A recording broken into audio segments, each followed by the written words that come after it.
All right, hey guys. Tonight we've got the missing stitch of all missing stitch videos. We're gonna look at the HSGI Wasatch plate carrier. So I actually found this on eBay a couple days ago as I was looking for an old HSGI chest rig because I want to do a chest rig comparison, like micro chest rig, HSGI chest rig, right? They're massive, right? And I found this. It's the first plate carrier that I remember being aware of existing. Except for the old Warhammer plate carrier. And if that doesn't ring any bells, that's how long ago I started getting interested in plate carriers. So I couldn't pass it up. I don't really have any need for this thing, and I'll probably get rid of it after this video, but I wanted to get this thing here to show you guys kind of where true plate carriers started. And some people are going to nitpick and say like the old RBA and stuff came first, and you're absolutely right. But this is like the earliest GWatt plate carrier that I'm aware of. It's got a lot of interesting features in it that I had forgotten about over the last 15 years or so. And I think you guys will really enjoy when we get this on the table and take a look at it. But it incorporated some magazine pouches in it. Obviously it's a plate carrier, so it holds plates. But it's interesting. It's also a chest rig, which I hadn't realized in the past. And then it has built-in hydration capability too. So let's get this on the table and take a look at it.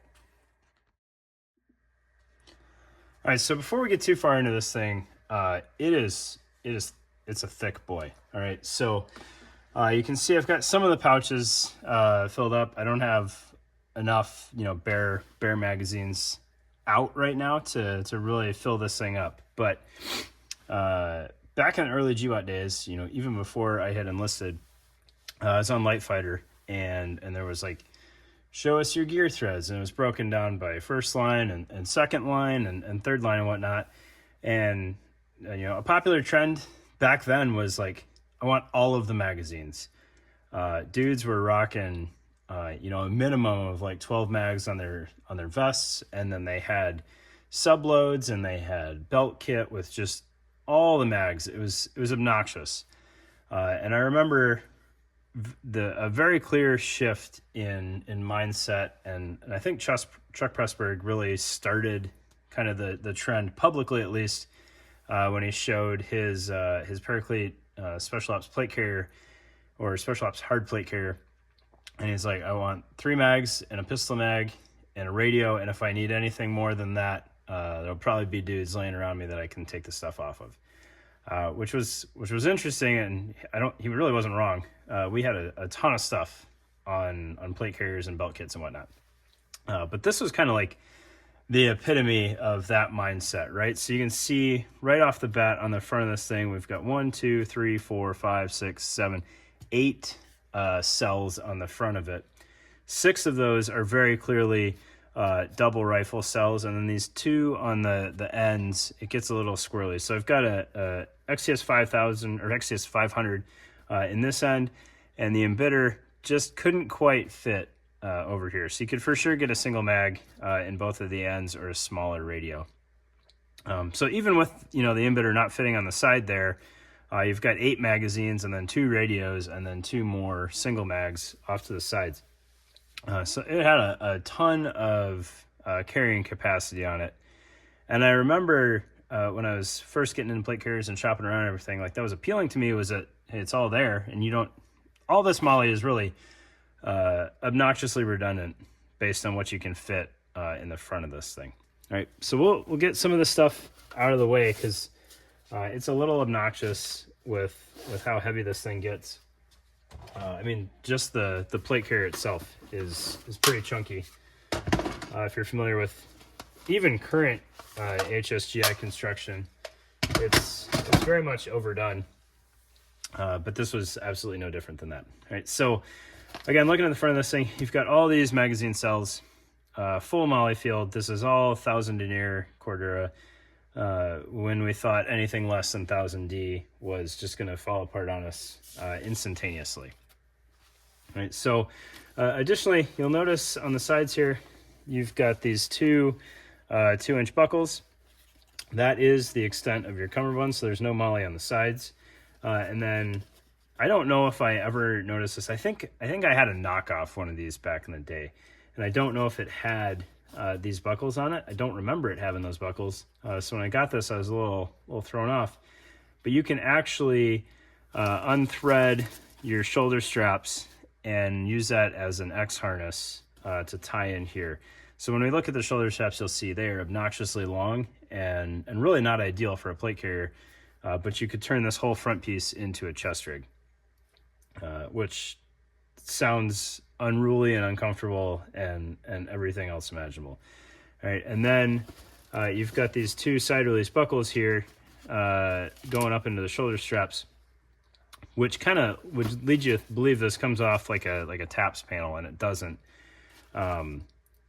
It really helps donning and doffing kind of, but it's still a mess because you pop this buckle and like it's still not free. You got to undo this snap here and then feed it out of this loop, and then that frees your shoulder strap so that you can get it around a helmet or whatnot. All right, so we'll go through this thing and we'll look at all the features, and I'm gonna go ahead and get the plates out of here too, because it gets extra unruly with the plates in it. But we'll do that kind of in a way that makes sense. What's interesting is this had top load plates, and I don't remember anything else up until I got like a Javelin Concepts plate carrier having top load plates. So it's pretty interesting. You'll notice on the back plate here, this whole piece is floppy and unsupported. There's a stitch line right here, which creates the plate pocket, and then all of this is actually for internal hydration carriage, which I'll show you when we get this plate out. Right, so we'll open up this flap. It does very easily accept medium ESAPs and backers. I believe the Wasatch is actually made for large plates, so I don't have any doubt that those would fit either. I actually have too much flap here for the mediums. But when we take that plate out and we look inside here, you'll notice this little divider here. So if you're on the body side of that divider, the pocket stops at this stitch line. If you're on the outer face, it goes all the way down to the bottom of this bag, which gave you some hydration bladder, internal on the plate carrier, which is cool, but there's no like top tether. So imagine having one of the old, just giant, super long 3-liter Camelbacks that would fit in here fine, but there's nothing to keep it upright other than the tension from the plate, which is unfortunate because that's a cool feature. I don't necessarily think that I like the slop here, but having a little bit of extra bulk in the plate bag, especially nowadays for like a shorter bladder, I think is kind of a cool concept. And as long as you've got that sleeve in there, you keep your plates where they should be, and then all the excess space is just behind that. I thought that was pretty cool, and I had forgotten that feature existed. Continuing on, looking at the back plate bag here, what's interesting is they went 7 wide on the PALS webbing. So it is a wider plate bag for sure, potentially because it was built for large plates. I don't remember exactly, or for that added bulk there for the hydration carrier. You do have some Velcro at the top here. We're all about our morale patches back in the day. And then a pass-through for this very simple cummerbund webbing, right? Which you could drop down another 2 inches if you wanted to, depending on how this unruly monstrosity was fitting. Right? Looking at the front plate bag, we'll get those plates out of the way.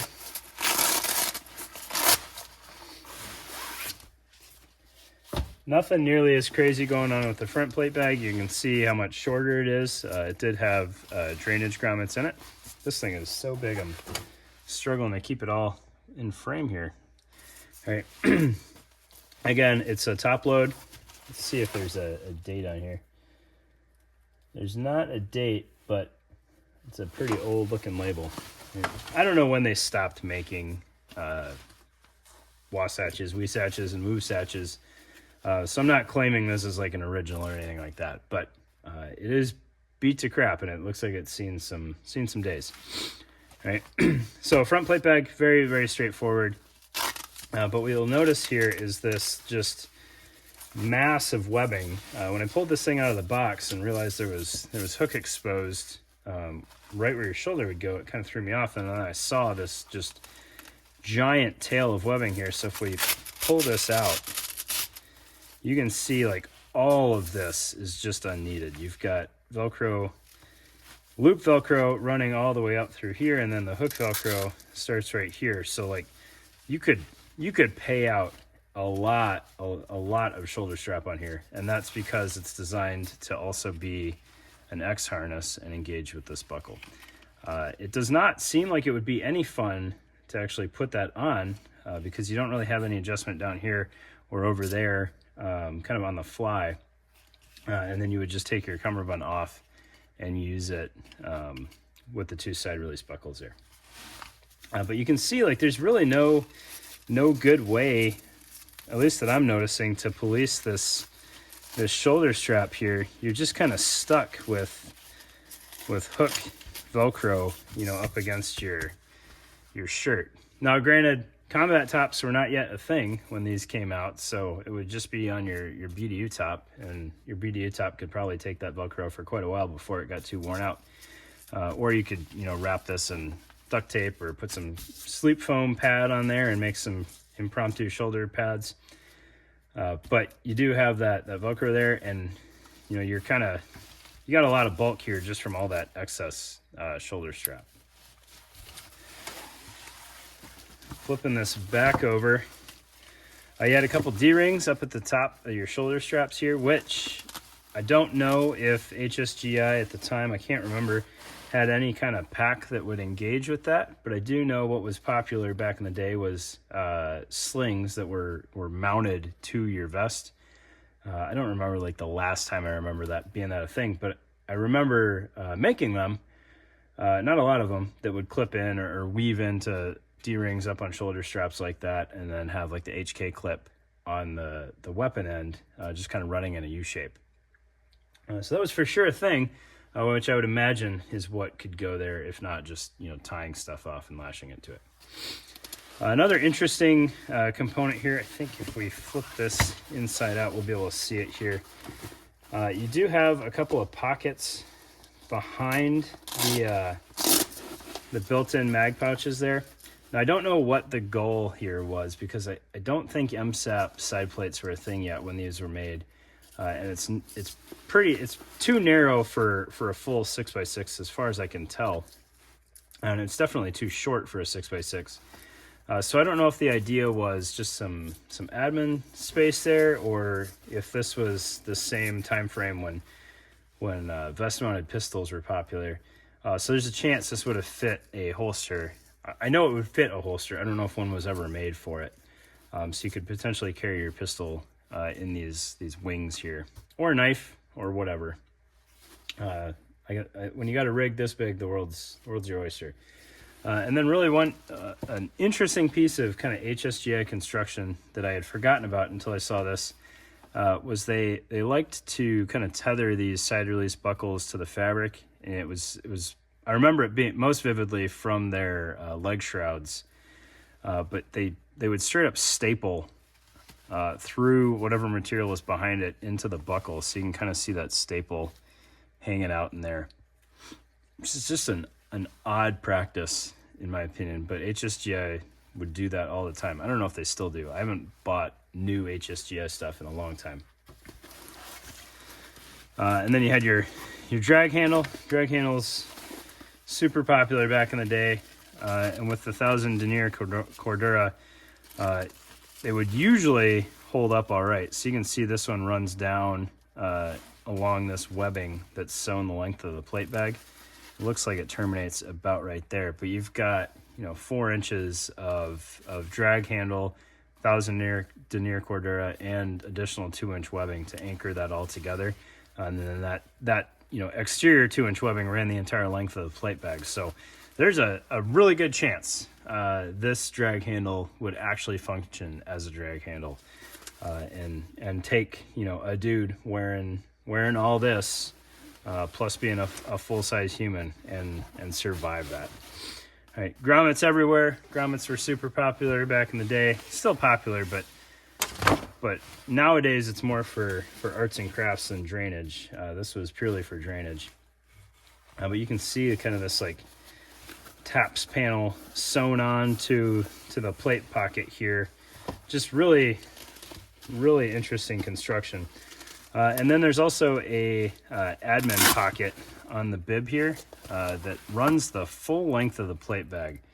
Really strange. I don't know why HSGI went that deep with that, because it really can't function very well as an admin pocket when it's that deep. But you did have, you know, plenty of Molly bib there for whatever admin pocket you want.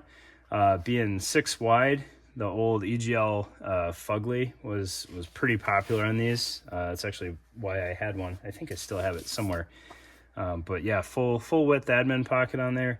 Just big pouches right all over this thing. I'm sure whoever had this thing, I mean, I stripped some pouches off here when I got it too. I had pistol pouches and a GP pouch on here.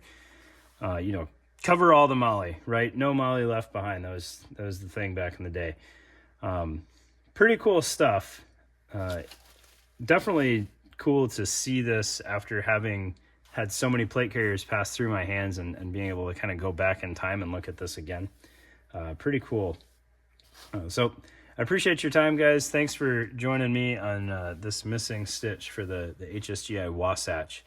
If you're not at all familiar with the line, the Wasatch, you lost one cell on each side, and then the Wasatch was just slick. So Wasatch having a selling point, I don't really know what it would be. Wasatch and Wasatch, pretty cool back in the day when we needed all the magazines. So thanks, guys. Appreciate it.